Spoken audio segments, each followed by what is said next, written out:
Vivekananda coaching classes में आप सभी का एक बार फिर से स्वागत है। आज का हमारा जो टॉपिक रहेगा वो कक्षा 8th की फर्स्ट प्रश्नावली का रहेगा। तो देखो, और आज हम कक्षा 8 की पहली प्रश्नावली को कंप्लीट पढ़ेंगे। तो प्रश्नावली का नाम है हमारे परिमेय संख्याएं।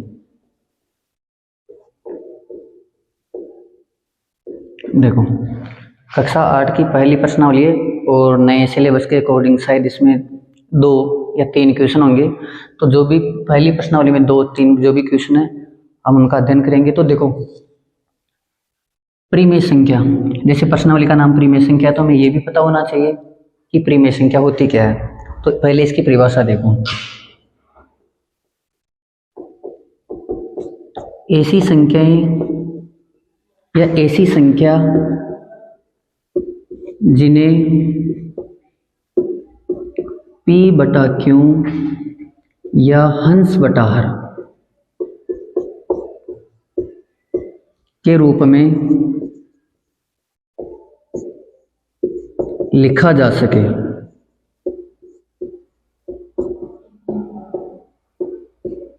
जहां Q बराबर नहीं है 0। ऐसी संख्याएं जिन्हें हम P बटा Q या हंस बटा हर के रूप में लिख सकते हैं और जहां Q बराबर नहीं हो 0, मतलब हर का मान कभी भी 0 नहीं होना चाहिए। जैसे मान लो इसके उदाहरण, तो उदाहरण में आप लिख सकते हो जैसे 5 बटा 7, तो ये होगी P बटा Q। इसमें जो 5 है ये तो हो गया हंस और जो 7 है ये हो गया हर।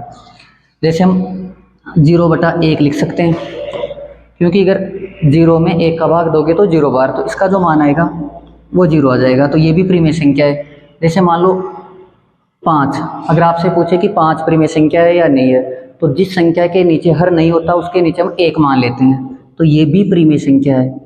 परंतु अगर जैसे मान लो मैं बता दूं 3 बटा 0, तो ये परिमेय संख्या नहीं है, क्योंकि 3 में अगर आप लोग 0 का भाग दोगे तो अपरिमित रूप से अनेक बार आ जाएगा, मतलब भाग जा ही नहीं सकता, इसलिए अपरिमेय संख्या है। तो यहाँ हर शून्य नहीं होना चाहिए। परिमेय संख्या में हर कभी भी शून्य नहीं होना चाहिए। तो ये तो थी परिमेय संख्या की परिभाषा। अब इसमें देखो 1-2 नियम पढ़ना है हमें पहली प्रश्नावली में। जैसे एक तो क्रम विनिमय। तो देखो होता क्या है क्रम विनिमय। क्रम विनिमय का मतलब होता है, विनिमय मतलब आदान प्रदान करना, और क्रम यानी क्रम, ऐसी संख्या जिसमें क्रम का आदान प्रदान हो। और ये प्लस और इनटू, प्लस में और इनटू में ही काम करेगा। जैसे मान लो देखो क्रम का आदान प्रदान, a प्लस बी बराबर b प्लस ए। ए जो पहले था वो बाद में, और जो b बाद में था ये पहले आ गया। यहाँ क्रम का आदान प्रदान हुआ तो यहाँ क्रम विनिमय होगा। जैसे मान लो a इंटू बी बराबर b इंटू ए, इन दोनों में ही क्रम विनिमय नियम लागू होगा। तो ये हो गया हमारा क्रम विनिमय नियम। अगर संख्या रख के बात करें तो जैसे मान लो 7 प्लस 4 बराबर 4 प्लस 7। अब आप लोगों से पूछे कि बताओ कौन सा नियम है, तो इसमें क्रम विनिमय होगा। ऐसे मान लो 4 इंटू 5 बराबर 5 इंटू 4, तो इसमें भी क्रम विनिमय होगा। अगर आप लोगों से पूछ ले 7 प्लस 11 का क्रम विनिमय लिखो, तो इसका हो जाएगा 11 प्लस 7। एक देखो व्युत्क्रम, या इसे बोलते हैं गुणात्मक प्रतिलोम।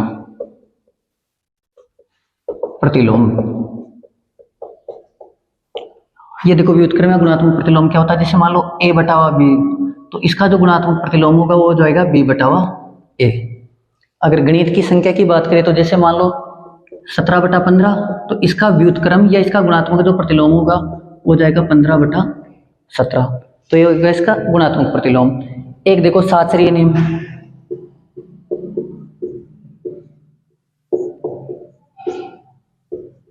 तो देखो साचरीय नियम भी वही प्लस और इनटू, एक तो प्लस के चिन्ह में होगा और एक इनटू के चिन्ह में होगा।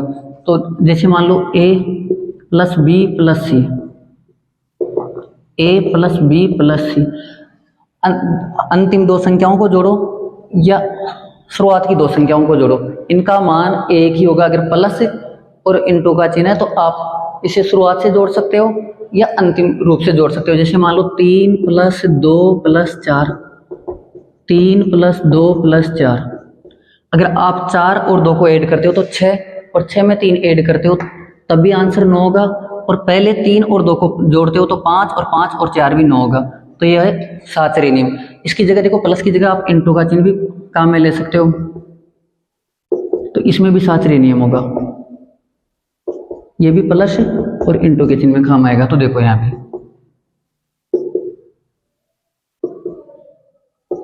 जैसे ब्रैकेट को पहले L करोगे तो 4 और 2 को गुणा करो 8, और 8 को 3 से गुणा करोगे तो 24।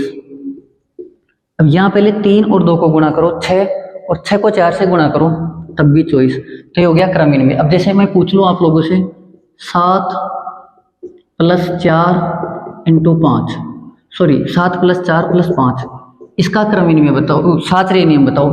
तो इसका साचरी नियम हो जाएगा 7 + 4 + 5। तो इस प्रश्नावली में सिर्फ इतना ही ध्यान रखना है। तो परिमेय संख्या किसे कहते हैं? तो ऐसी संख्या जिन्हें p/q या हंस बटा हर के रूप में लिखा जा सके जहां q इक्वल नहीं है 0, q का मान कभी भी 0 नहीं हो सकता, उसे परिमेय संख्या कहते हैं। इसके बाद में आप लोगों को ध्यान रखना क्रम विनिमय का, जहां क्रम का आदान प्रदान होता है, प्लस और इंटू के चिन्ह में होता है। जैसे a + b = b + a, या a × b = b × a, एक व्युत्क्रम या गुणात्मक प्रतिलोम। ये जैसे a/b तो b/a। अगर संख्या की बात करें तो जैसे 17/15 बराबर 15/17, और एक ही साचरी नियम। तो यही 3 नियम है, और अब 2 क्वेश्चन है तो वो भी देखते हैं। देखो, जो पुरानी किताब है उसमें तो क्वेश्चन नंबर 5, और जो नई किताब है उसमें क्वेश्चन नंबर 1 और 2, और जिसके पास पुरानी बुक है वो क्वेश्चन नंबर 5 और एक क्वेश्चन नंबर 7। जो हमारी पहली प्रश्नावली है ना, उसमें सिर्फ हमें प्रश्नावली 1.1 से क्वेश्चन नंबर 5 पढ़ना है केवल, और क्वेश्चन नंबर 7 पढ़ना है। केवल 2 ही क्वेश्चन है पूरी प्रश्नावली में, दोनों क्वेश्चनों को देखो, और वही गुणधर्म के आधार पर है। गुणधर्म का नाम लिखो, इसमें कौन सा गुणधर्म है? तो देखो 4/5 × 1 = 1 × 4/5। अगर ये क्वेश्चन यहाँ तक होता, केवल यहाँ तक, तो इसमें देखो क्रम का आदान प्रदान हो रहा है, बीच में गुणा का चिन्ह है, और क्रम चेंज हो रहा है। देखो जो 4/5 पहले थे वो 4/5 बाद में है, जो 1 बाद में था वो 1 पहले है। अगर यहाँ तक करना होता तो हम क्रम इनमें लिखते। अच्छा, इसका मान भी दे रखा है कि -4/5। अब एक बात बताओ, अगर 1 को -4/5 से गुणा करोगे तब भी -4/5 ही होगा। तो इसका जो आंसर आएगा वो आएगा गुणात्मक तत्समक। गुणात्मक तत्समक। देखो 13/17 × -13/17 × -2/7 बराबर -2/7 × -13/17। अब देखो इसमें -13/17 जो पहले था ये -13/17 बाद में आ गया, और जो -2/7 बाद में था ये -2/7 पहले आ गया। तो यहाँ क्रम का आदान प्रदान हो रहा है, क्रम चेंज हो रहे हैं आपस में। तो जहाँ क्रम का आदान प्रदान होता है वहाँ क्रम इनमें, तो यहाँ क्रम इनमें नियम लगेगा। देखो इसका क्वेश्चन -19/29 × 29/-19 बराबर 1। तो यहाँ देखो बताया था मैंने a/b अगर b/a, तो इसे बोलते हैं व्युत्क्रम या गुणात्मक प्रतिलोम। तो देखो जो 19/29 था ये 29/19 हो गया, तो यहाँ कौन सा नियम हो जाएगा? गुणात्मक प्रतिलोम बोल सकते हो आप इसे, या इसे ही हम बोल सकते हैं व्युत्क्रम। व्युत्क्रम का मतलब उल्टा क्रम। देखो गुणधर्म बताओ, इसमें भी सिर्फ गुणधर्म का नाम लिखना है। तो 1/3 × ब्रैकेट 6 × 4/3 बराबर 1/3 × 6 ब्रैकेट 4/3। तो यहाँ देखो मान वही सेम सीक्वेंस में a × b × c बराबर a × b × c। देखो 1/3 1/3, 6 की जगह 6, 4/3 की जगह 4/3। सिर्फ बात क्या है, यहाँ देखो अंतिम 2 को पहले करेंगे या शुरुआत के 2 काल पहले करेंगे। तो इसमें कौन सा नियम है? साचरीय नियम। अगर इतना सा ध्यान रखना है साचरीय नियम में, देखो यहाँ लास्ट से हल कर रहे हैं, जैसे जो ब्रैकेट होता है उसका पहले हल करते हैं, तो यहाँ लास्ट से और यहाँ शुरुआत से। तो इसमें नियम होगा साचरीय नियम।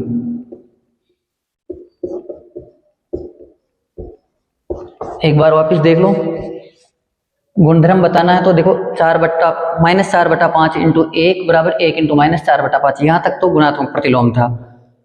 अच्छा अभी सॉरी क्रम इनमें था, यहाँ तो देखो 4/5 और 4/5 पहले थे, ये बाद में, और जो 1 बाद में था पहले, तो यहाँ तो क्रम इनमें का नियम था। अगर 1 को और 4/5 को गुणा करोगे तो -4/5 आएगा, तो यहाँ गुणात्मक तत्समक नियम हो गया। इसमें देखो सीधा सीधा जो -13/17 पहले थे वो बाद में, जो 2/7 बाद में था वो पहले आ गया, तो क्रम का आदान प्रदान हो रहा है, तो क्रम इनमें नियम हो गया यहाँ।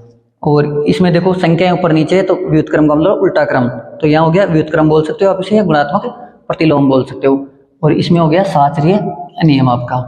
तो जो पहली प्रश्नावली थी उसकी परिभाषा हमने देखी, उसमें जो नियम थे वो भी पढ़ लिया, और जो 2 क्वेश्चन है इसमें ये भी अच्छी तरह से हमने पढ़ा है, तो उम्मीद करता हूँ शायद अच्छे से आप लोगों के समझ में आई होगी।